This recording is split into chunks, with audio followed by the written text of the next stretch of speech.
Assalamualaikum warahmatullahi wabarakatuh.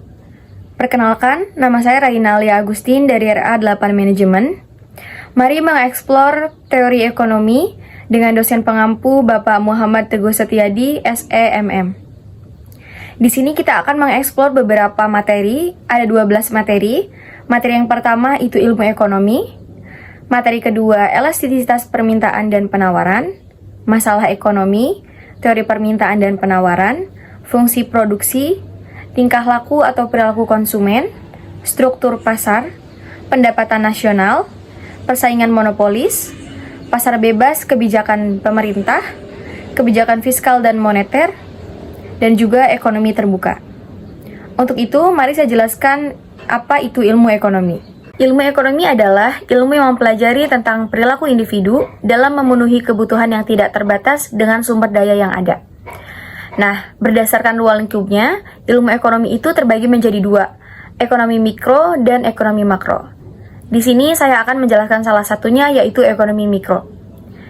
Ekonomi mikro adalah cabang ekonomi yang menganalisis perilaku ekonomi individu seperti konsumen, rumah tangga, dan perusahaan kecil, serta interaksi di pasar-pasar. Fokusnya itu terletak bagaimana keputusan-keputusan mereka dalam mengalokasikan sumber daya yang terbatas, yaitu seperti waktu, uang, dan tenaga kerja yang memengaruhi harga dan kualitas barang dan jasa. Dalam ekonomi mikro, konsep dasar seperti hukum permintaan dan penawaran, elastisitas teori konsumen, teori produksi, dan dinamika pasar dianalisis untuk memahami cara kerja ekonomi pada tingkat yang lebih kecil dan lebih terperinci. Ekonomi mikro memiliki tujuan utamanya yaitu untuk memudahkan suatu perusahaan dalam memahami kebutuhan konsumen. Meskipun begitu, ekonomi mikro juga memiliki tujuan lainnya, yaitu untuk melakukan sebuah analisis terhadap harga pada suatu produk yang diperjualbelikan, bukan hanya produknya saja, tetapi bisa juga diterapkan pada harga jasa. Untuk menganalisis apabila terjadi kegagalan pasar, dengan kata lain, produk yang dipasarkan kemudian gagal bisa dievaluasi menjadi lebih baik lagi, sehingga mampu bersaing dengan kompetitor. Materi lain yaitu ada elastisitas permintaan dan penawaran. Konsep elastisitas permintaan itu memiliki makna bahwa perubahan harga yang memberikan pengaruh terhadap perubahan jumlah permintaan. Permintaan dikatakan elastis apabila perubahan harga yang sedikit saja menyebabkan jumlah perubahan permintaan yang sangat besar. Namun sebaliknya, permintaan dikatakan tidak elastis apabila perubahan harga terjadi namun jumlah permintaan relatif tetap. Tetapi, elastisitas penawaran memiliki makna bahwa kondisi di mana terjadi perubahan harga akan berpengaruh terhadap jumlah penawaran. Semakin besar jumlah arus perubahan harga, menunjukkan barang semakin tinggi. Namun sebaliknya, ketika pengaruh perubahan harga kecil terhadap jumlah penawaran, menunjukkan sebuah barang elastisitasnya rendah. Ada 4 faktor yang mempengaruhi elastisitas permintaan. Faktor yang pertama yaitu barang substitusi, artinya barang pengganti. Faktor kedua yaitu dari jumlah pendapatan. Faktor yang ketiga dari jenis barang-barang primer. Lalu faktor yang keempat adalah jangka waktu analisis. Materi selanjutnya yaitu masalah ekonomi. Di saat kamu berbelanja di pasar, kamu pasti melihat sedang terjadi interaksi antara pedagang dan konsumen. Ada juga interaksi antara pedagang dengan distributor. Dalam kegiatan tersebut itu tak luput loh dari terjadinya sebuah masalah. Coba kalian lihat, ada konsumen yang sedang protes dengan pedagang itu karena pedagang itu salah mengambilkan barang pembeliannya. Kegiatan itu termasuk masalah ekonomi loh. Masalah yang sedang kamu lihat adalah masalah konsumsi, karena berkaitan dengan bagaimana masyarakat dapat menjangkau barang dan jasa dengan tepat. Kalian bisa juga lihat di sebelah sana, seorang pedagang itu sedang gelisah. Dia kenapa ya? Oh, ternyata dia sedang menunggu barang yang ia pesan tak kunjung datang, padahal dia sudah ditunggu oleh konsumen. Ternyata, sang distributor memberi kabar kalau jalan yang ia lewati sedang diperbaiki dan menimbulkan macet yang sangat panjang. Oleh karenanya, barang tersebut tak kunjung datang. Nah, kalau ini namanya masalah distribusi, karena masalah ini berkaitan dengan teknik dan saran distribusi yang tepat ke tangan konsumen. Lalu pada masa-masa pandemik, rata-rata di setiap supermarket sedang kehabisan hand sanitizer. Karena permintaan konsumen yang melambung, tetapi pihak produksi saat itu tidak bisa memproduksinya lagi. Bahan baku mereka sudah habis, jadi produsen tidak bisa menyanggupi akan permintaan pasar terhadap barang itu. Inilah yang disebut sebagai masalah produksi, karena dapat menjangkau barang dan jasa yang ia konsumsi dengan tepat. Produksi, distribusi, dan konsumsi itu termasuk masalah ekonomi. Dari yang sudah saya jelaskan tadi, yaitu ada elastisitas permintaan dan penawaran. Di sini saya akan menjelaskan teori permintaan dan penawaran. Teori permintaan menerangkan tentang sifat permintaan para pembeli terhadap suatu barang. Nah, sedangkan teori penawaran menerangkan sifat para penjual dalam menawarkan suatu barang yang akan dijualnya. Dengan menggabungkan dua teori tersebut, maka dapat ditunjukkan pula bagaimana interaksi antara pembeli dan penjual dalam menentukan harga keseimbangan atau harga pasar, dan jumlah barang yang akan dijual belikan. Hukum permintaan adalah semakin rendah tingkat harga suatu barang, akan semakin banyak barang tersebut yang diminta. Dan sebaliknya, semakin tinggi tingkat harga suatu barang, akan semakin sedikit permintaan barang tersebut dalam kondisi ceteris paribus. Lalu, hukum bunyi penawaran itu apa? Hukum bunyi penawaran adalah jumlah barang yang ditawarkan akan selalu berbanding lurus dengan harganya. Artinya, jika harga naik, maka jumlah barang yang ditawarkan bertambah. Dan juga sebaliknya, jika harga turun, maka jumlah barang yang ditawarkan akan berkurang. Dalam hukum itu disebut kondisi ceteris paribus. Penawaran dalam ekonomi dipengaruhi oleh beberapa faktor, baik yang bersifat langsung maupun tidak langsung. Ada beberapa faktor yang mempengaruhi dalam penawaran. Faktor yang pertama itu harga barang yang ditawarkan, lalu harga barang lain atau barang pengganti, atau juga barang pelengkap. Faktor ketiga adalah biaya produksi. Faktor keempat, tujuan perusahaan. Faktor kelima, teknologi. Faktor keenam, perkiraan harga di masa depan. Faktor ketujuh, pajak dan subsidi. Lalu faktor kedelapan adalah faktor non-ekonomi, misalnya bencana alam. Setelah kita mengetahui yaitu teori permintaan dan penawaran, lalu di sini saya akan menjelaskan fungsi produksi. Fungsi produksi adalah bagian dari ilmu ekonomi mikro yang mempelajari hubungan antara faktor produksi input dan produksi output. Dalam proses teori produksi, membantu kita memahami bagaimana perusahaan itu atau produsen membuat keputusan yang optimal tentang penggunaan sumber daya mereka untuk menghasilkan barang dan jasa. Terdapat beberapa konsep dan elemen penting dalam teori produksi.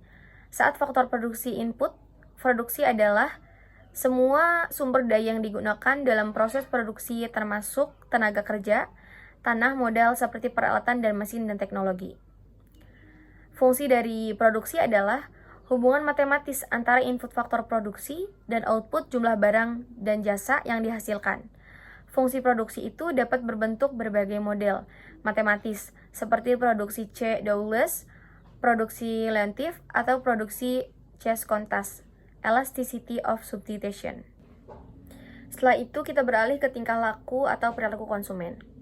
Perilaku konsumen adalah proses yang dilalui oleh seseorang atau organisasi dalam mencari, membeli, menggunakan, mengevaluasi, dan membuang produk atau jasa setelah dikonsumsi untuk memenuhi kebutuhannya. Perilaku konsumen akan diperlihatkan dalam beberapa tahap, yaitu tahap sebelum pembelian, pada saat pembelian, dan setelah pembelian. Pada tahap sebelum pembelian, konsumen akan melakukan pencarian informasi yang tepat terkait produk dan jasa. Ada beberapa faktor yang mempengaruhi perilaku konsumen. Yang pertama itu faktor sosial, lalu yang faktor kedua adalah marketing strategi, faktor ketiga adalah psikologis, faktor keempat yaitu faktor pribadi. Setelah kita mempelajari tentang perilaku konsumen, di sini ada struktur pasar. Struktur pasar adalah konsep fundamental dalam ilmu ekonomi yang menggambarkan kondisi dan karakteristik pasar tertentu. Pemahaman tentang struktur pasar sangat penting dalam memahami perilaku pasar, seperti produsen dan konsumen, serta bagaimana mereka berinteraksi dalam menentukan harga dan kuantitas barang atau jasa yang diperdagangkan. Ada beberapa fungsi dari struktur pasar. Yang pertama yaitu fungsinya menentukan perilaku pelaku pasar. Lalu fungsi yang kedua yaitu mempengaruhi kinerja pasar, dan fungsi yang ketiga adalah memberikan petunjuk bagi pemerintah. Lalu dalam pendapatan nasional, Pendapatan nasional adalah total nilai seluruh barang dan jasa yang dihasilkan oleh suatu negara dalam periode tertentu. Biasanya dalam setahun yang dihitung dari berbagai sektor ekonomi seperti pertanian, industri, dan jasa. Pendapatan nasional mencerminkan kemampuan suatu negara dalam menciptakan nilai ekonomi dan menggambarkan kesejahteraan rakyatnya. Cara menghitung pendapatan nasional. Yang pertama itu pendapatan produksi, menghitung total nilai tambah yang dihasilkan oleh sektor-sektor ekonomi di suatu negara.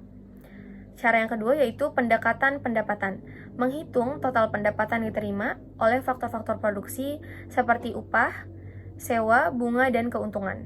Lalu pendekatan pengeluaran, menghitung total pengeluaran untuk membeli barang dan jasa itu yang final hasilnya dalam perekonomian, termasuk konsumsi, investasi, pengeluaran pemerintah, dan sektor neto. Kita lanjut mengenai persaingan monopolis. Persaingan monopolis adalah suatu bentuk pasar di mana terdapat banyak penjual yang menawarkan produk yang berbeda-beda, tetapi memiliki substitusi yang cukup dekat. Dalam konteks ini, setiap perusahaan berusaha untuk membedakan produknya dari produk pesaing melalui berbagai cara, seperti inovasi branding dan pemasaran. Meskipun perusahaan-perusahaan ini tidak memiliki kekuatan pasar yang absolut, mereka tetap dapat mempengaruhi harga produk mereka melalui strategi diferensiasi. Hal ini menciptakan situasi di mana konsumen memiliki banyak pilihan, tetapi juga membuat perusahaan harus terus berinovasi untuk mempertahankan pangsa pasar mereka. Ciri-ciri dari persaingan monopolis yaitu banyak penjual di pasar, produk mirip tetapi berbeda, kekuatan pasar untuk mempengaruhi harga, dan juga ciri-ciri yang terakhir adalah mobilitas sumber daya yang mudah. Setelah itu, pasar bebas dan kebijakan pemerintah. Pasar bebas adalah suatu sistem ekonomi di mana seluruh kegiatan ekonomi mulai dari produksi, distribusi, hingga konsumsi diserahkan sepenuhnya kepada mekanisme pasar tanpa campur tangan pemerintah atau pihak lain. Dalam konteks perdagangan luar negeri, pasar bebas juga mencerminkan kegiatan perdagangan antar negara yang berlangsung tanpa hambatan, di mana masyarakat memiliki kebebasan untuk melakukan interaksi lintas negara tanpa intervensi atau kebijakan pembatasan dari pemerintah yang masing-masing. Cara mengatasi pasar bebas. Yang pertama adalah meningkatkan infrastruktur. Yang kedua, meningkatkan sektor UKM. Lalu, cara yang mengatasi ketiga adalah meningkatkan sumber daya manusia. Kebijakan fiskal dan moneter. Definisi dari kebijakan fiskal adalah sebagai kebijakan ekonomi yang dilakukan pemerintah melalui pengaturan penerimaan dan pengeluaran negara. Kebijakan ini melibatkan manipulasi anggaran pemerintah, baik dari sisi pendapatan, terutama pajak, maupun belanja negara, untuk mencapai tujuan-tujuan ekonomi tertentu. Secara lebih spesifik, kebijakan fiskal merupakan langkah-langkah yang diambil pemerintah untuk mempengaruhi agregat ekonomi melalui perubahan dalam pengeluaran pemerintah dan sistem perpajakan. Tujuannya adalah untuk menstabilkan perekonomian, mendorong pertumbuhan, dan mencapai berbagai sasaran ekonomi makro lainnya.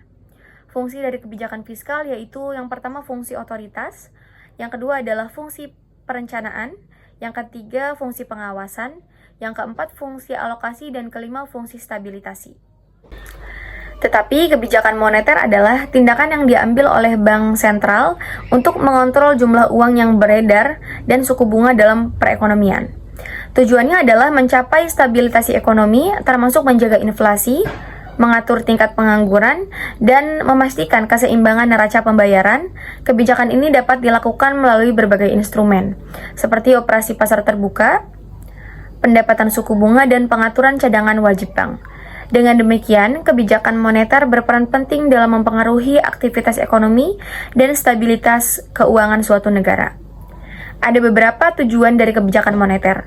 Tujuan utamanya yaitu untuk stabilitas ekonomi, yang kedua untuk kesempatan kerja, yang ketiga untuk kestabilan harga, lalu tujuan yang keempat adalah untuk neraca pembayaran internasional, tujuan yang kelima yaitu menjaga stabilitas dan pertumbuhan ekonomi. Materi yang terakhir yaitu ekonomi terbuka. Perekonomian terbuka adalah perekonomian yang melibatkan diri dalam perdagangan internasional seperti ekspor dan impor, barang dan jasa serta modal dengan negara-negara lain. fungsi dari ekonomi terbuka yaitu meningkatkan standar hidup, lalu meningkatkan efisiensi, dan juga membuka peluang investasi. Cukup sekian materi yang bisa saya jelaskan. Ada 12 materi yang tadi sudah saya jelaskan. Kurang lebihnya mohon maaf. Terima kasih atas perhatiannya. Wassalamualaikum warahmatullahi wabarakatuh.